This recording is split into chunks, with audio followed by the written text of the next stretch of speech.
What's up, sons? It's Blind Rod with sonofatech once again, and today we have a little bit of a different video.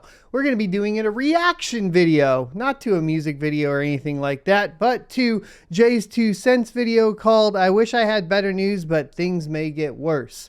Now, the reason we're doing this is because this video in particular is addressing the GPU shortage, and people have been shooting it over to me asking my thoughts, and I figured, well, I kind of failed at getting a couple things done for tests for the video that I did have planned today, so we'll be getting that out to you guys here later on in the week. We have the mini Doge review thanks to Vosscoin. We are also working on a couple things with the 6000 series GPUs from AMD. Specifically, there's some really interesting possibilities with mining Ethereum on those. So that's kind of what we're working on. But before we get into today's video, here's a word from our sponsor. Today's sponsor is Crypto.com. Crypto.com is my go-to centralized exchange for liquidating my crypto assets. With their Crypto.com Visa debit card, I can load up my mined Ethereum to pay for power and other operating costs quickly while earning up to 8% cash back. In addition to the Visa debit card, there are additional fiat options including wire transfers to easily receive your profits. Crypto.com also offers additional services including trading and even staking to earn additional revenue on your investments. Join 10 million plus users buying and selling 100 plus cryptocurrencies at true cost by using my affiliate link in the description for a $25 funding bonus. Or enter referral code SOAT at sign up for the same bonus. Remember, cryptocurrency investment comes with significant risks, so do your own research. How could you do a sponsor for a reaction video? It is what it is, boys. Everybody's got to put food on the table. Let's get into it right now. All right, Jay. So before we get into this, I do want to just note that I respect Jay. I respect pretty much all of the original tech tubers that kind of started this and carved a pathway for a ton of YouTubers, tech tubers and even cryptocurrency YouTubers alike. I didn't start out doing cryptocurrency YouTube. I started out doing tech channel content and trying to follow in that path. So that is kind of where I started, and I've watched pretty much all of his videos, and I don't have any ill will or ill intent in this. We're just going to see what his thoughts are on the GPU shortage and then react accordingly. All right, so it's been 3 or 4 months since we've talked about the current landscape regarding graphics cards, normalization of supply and demand. We've got some new developments happening with Intel's graphics cards, the name, and all that sort of stuff. So we're going to kind of give you guys just a sort of a little bit of a report or an update on what to expect moving forward, especially as we go into back to school now. People are still trying to finish their builds that they needed for college. So we'll try and update you as best we can. With no parts markup and only a $75 build fee, Redux gaming PCs are the obvious choice for gamers who demand the best without paying extra. With as little as a few clicks, you'll get a PC optimized for you and the games you play at a price that fits your budget, and all Redux PCs are backed by a 2-year warranty. To see all that Redux has to offer and to start configuring your next PC, head to the link in the description below. All right, so let's go and talk about a couple of things here. One of the biggest changes that's coming to the nearish future that could have a direct relational impact on graphics card supply and demand is going to be some updates to Ethereum. Now remember, Ethereum is a cryptocurrency coin that is still mined specifically off of graphics cards. Kind of like how Bitcoin was way in the beginning, but Bitcoin moved to ASICs in an entirely different setup, which Ethereum kind of moved in the last few years and become. And for anybody that's coming to this channel from JayzTwoCents channel, just to give you guys an idea, ASICs is basically application-specific integrated circuits. However, it's important to note that that is using chips. So in general, the chip shortage is still influenced by ASICs to a certain extent. And it's not just the GPU supply that will be kind of the main contributing factor here, right? So I just wanted to kind of make that things like memory modules, for example, those are going to be on there. So it still contributes to the shortage of electronics in general, just like you see the shortage of chips for car manufacturers. Really big, obviously, right now. It's the biggest coin next to Bitcoin, and that's still farmed on GPUs primarily through big GPU farms through a protocol known as proof of work. Now, the way it currently works is the more powerful computers, the bigger the farms. That's why you're seeing these. Remember when 30 series first launched and we saw those pictures of someone that's like, oh, just got my cards, and you'd see like a pallet of like 100 of them because they somehow worked out some stupid backdoor deal with whatever manufacturer at the time. I think PNY was doing it, where they were selling direct to these cryptocurrency mining farms, whether they be in Asia or they be in the US or wherever they may be. And they never made their way to retail shelves or stores because of the fact that it's logistically made sense to send one pallet to someone and have one single check come in and be like, cha-ching, we win, but that's obviously not consumer or retail friendly. Well, those people. So I'm not actually sure if that particular individual, I think he's talking about the racked up where they had all the 3090s like lined up or 3080s lined up kind of flat and they had like 100 of them. I'm not actually certain that that was bought directly through PNY. It's possible. I know that, just so you guys have an idea, for a lot of GPU miners, what they will do is go out and basically get like a dealer's license so they can purchase directly from the companies. And that is something that happens. But in large, most cryptocurrency miners are mining like myself out of the house. They don't have these, partnerships necessarily, and they're buying retail just like everybody else. I've bought all my cards and purchased all my cards retail, and I've waited in lines at Micro Center. And if you go to Micro Center and wait in line, you're going to run into some cryptocurrency miners as well, and they'll talk about it. So just to give you an idea. People were putting together these giant mining farms because, as you know, the more GPU horsepower that you have, the more likely you are to be able to farm the next block in the blockchain. And so what happens is those that can afford those kinds of farms are the ones that are benefiting from that. Well, Ethereum is going to be moving, and it's been talking about this now for a couple of years, but they finally have started to put the protocol into effect. And we're in this kind of an interim period where changeover happens, and then it will switch over to what's called proof of stake.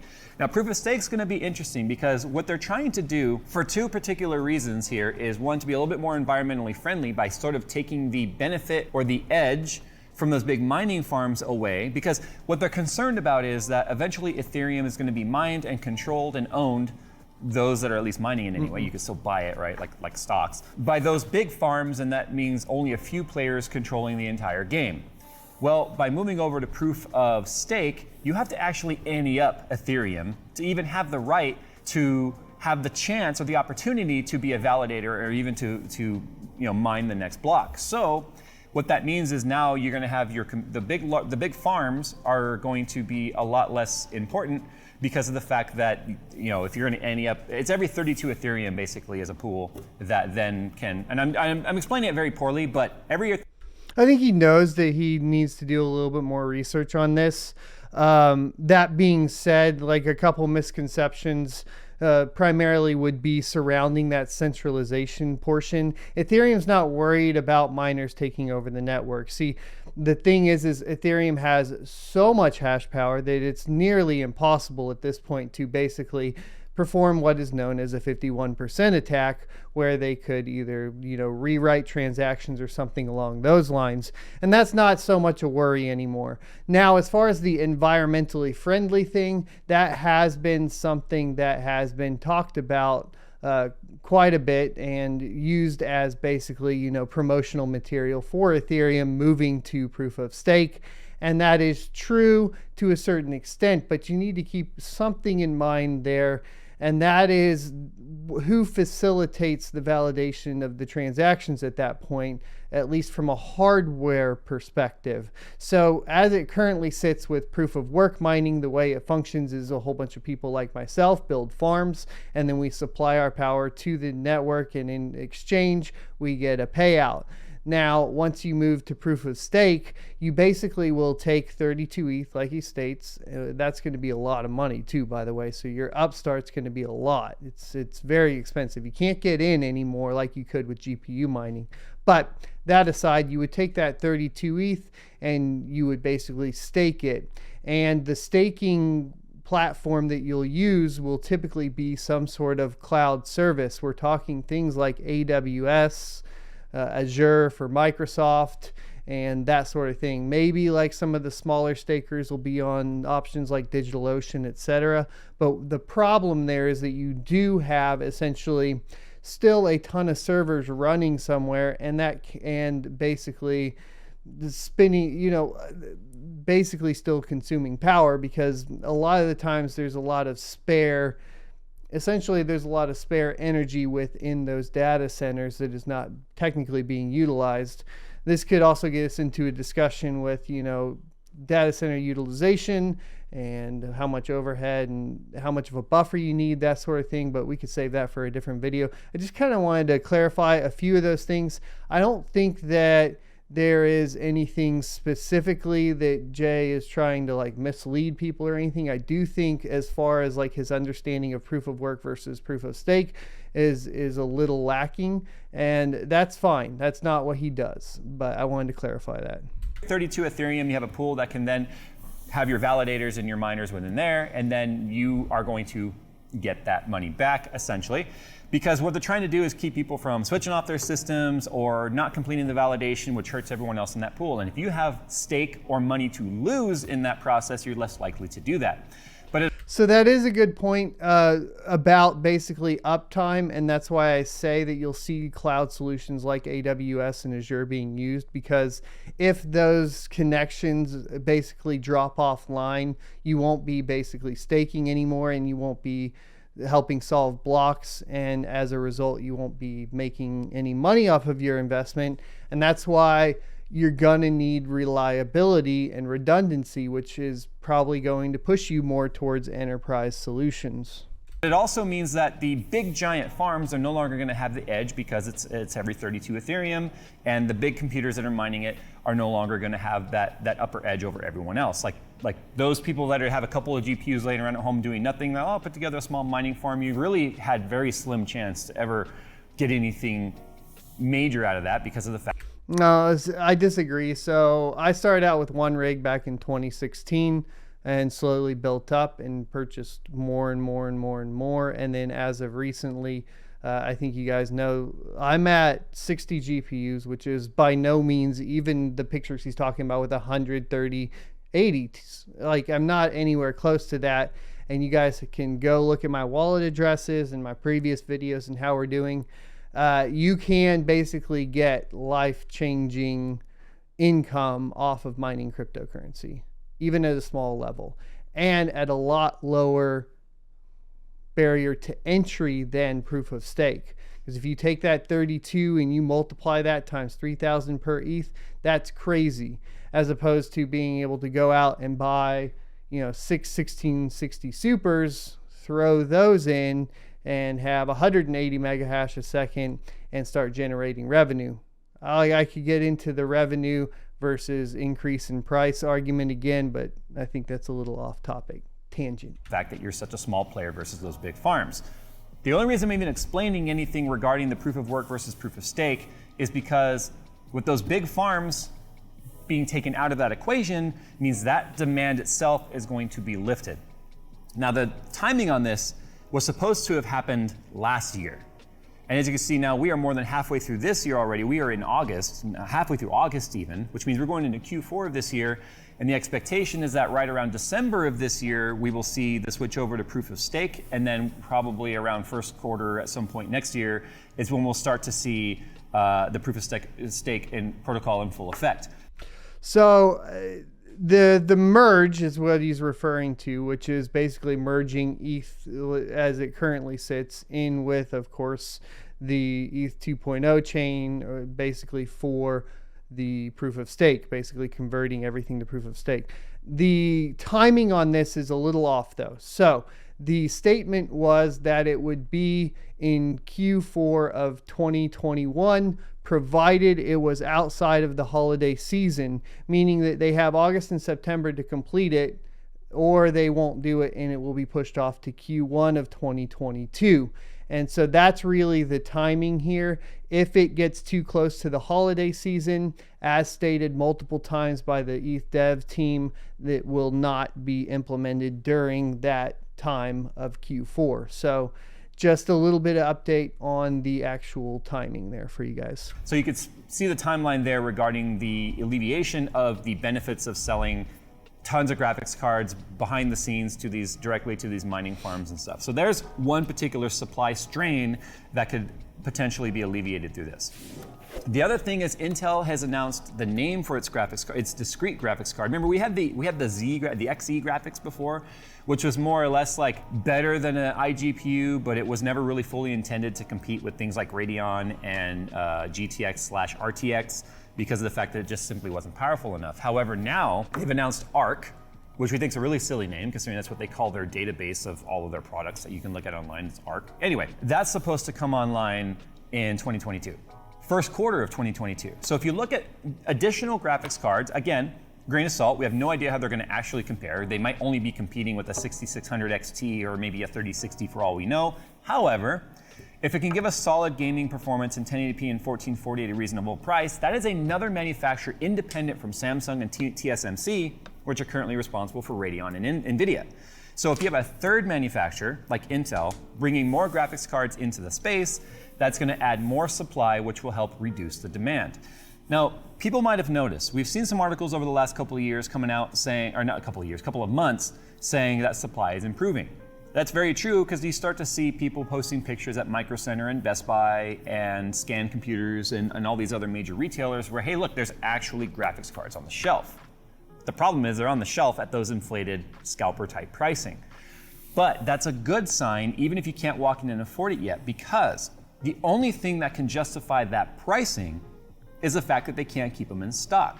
But the longer a product stays on the shelf, that means the lower the demand is for it. And the longer we can see things stay on the shelf with less people coming in and buying. Because remember, every time you see that one person that's like, I won the Newegg Shuffle, or I won the EVGA Q, or whatever, that's one less person trying to get a graphics card, which is just slowly gonna reduce the demand. It's obviously working because of the fact that we are seeing cards hit shelves for a day.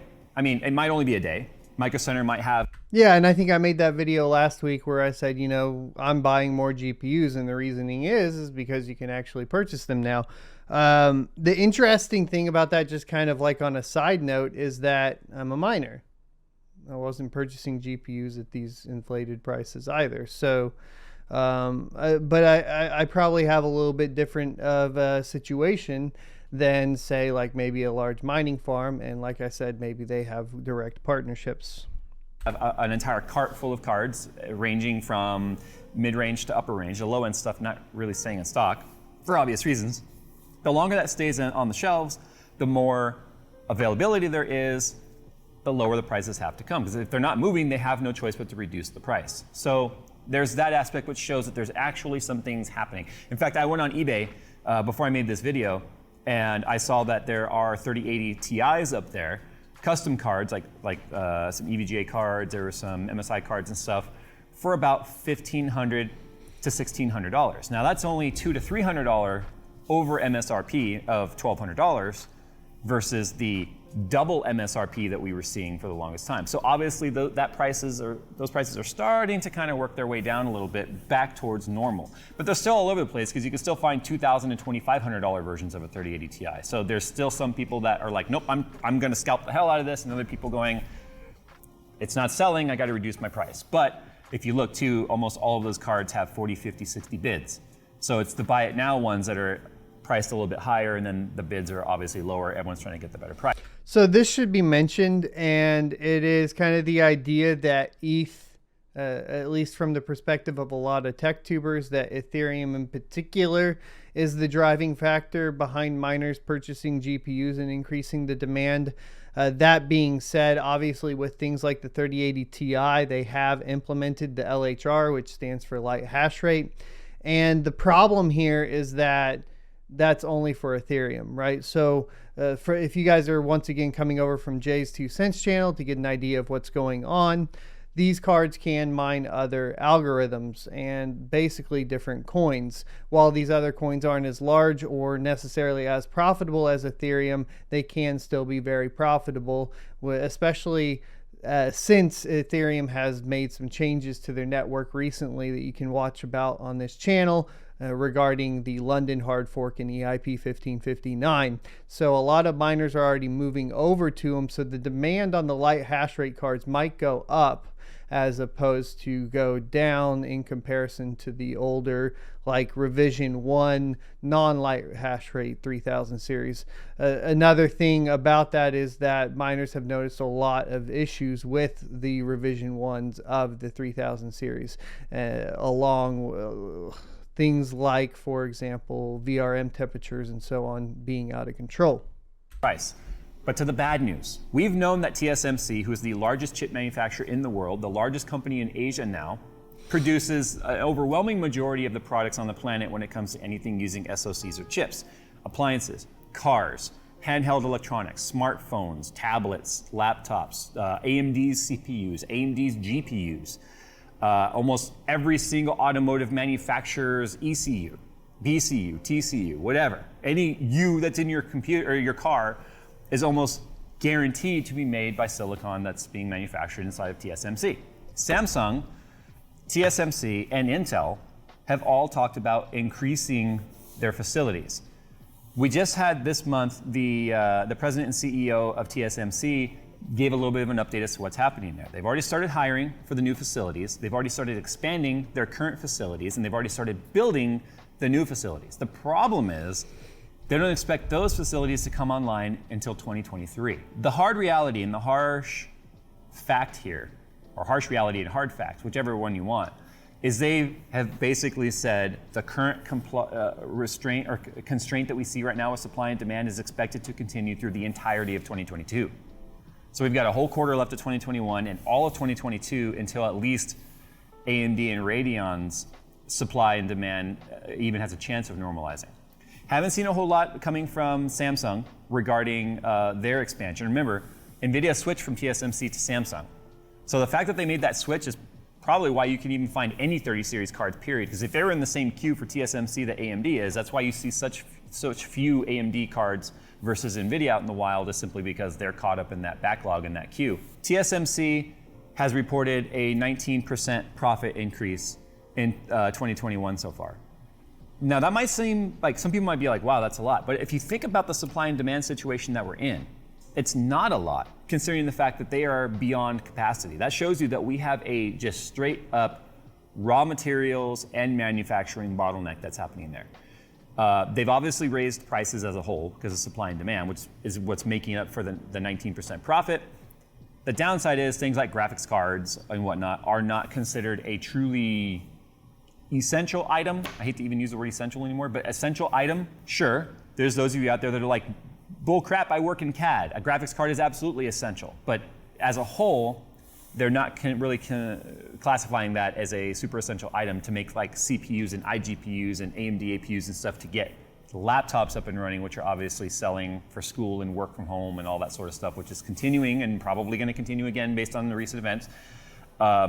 Just continuing to make things ugly. Intel has expanded and spent $30 billion on expanding their facilities, $30 billion to create more supply. TSMC has spent $100 billion on expanding their current facilities. And we don't even know what the new facilities are going to cost, but they do expect those to come online in 2023. So just a little bit of an update here. Every time somebody buys a graphics card for their gaming rig, that's one less person trying to buy a card, theoretically, which should help with demand. Ethereum switching over to proof of stake, and then as soon as we can get ASICs developed and manufactured. Remember, ASIC manufacturing for Ethereum is stuck in the same backlog as anything else that needs a chip.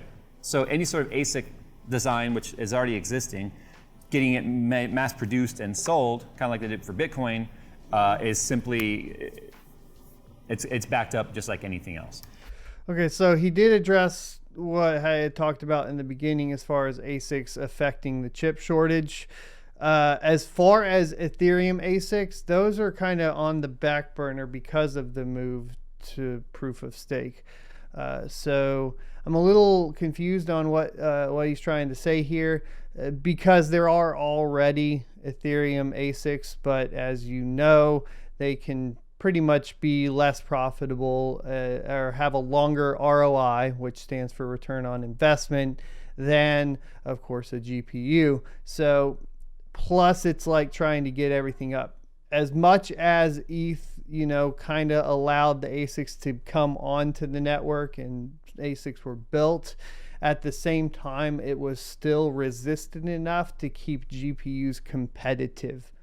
And the development of stronger, better ASICs for Ethereum at this point doesn't seem to be a focus for anybody due to the merge.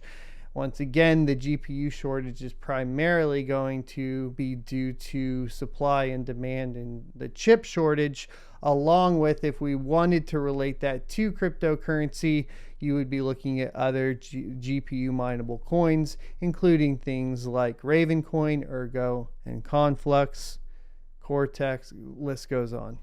But as soon as we see proof of stake protocol go fully live, which Ethereum developers have specifically said, it is still an early type of concept. We just hope once they go proof of stake, it stays that way, I guess, which makes the major manufacturing for GPU farms no longer having the edge, which means less likely to see more of those farms growing or people expanding those farms.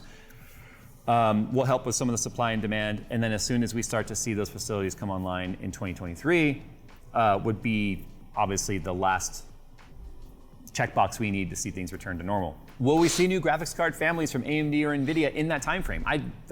It would be hard for me to imagine that they're going to try and launch a new family of graphics card when they can't even keep up with the current demand of the current family. But I mean, we did see them launch this card during a pandemic as well. So who knows? Obviously, those cards were in development 2 to 3 years prior to when they actually went live.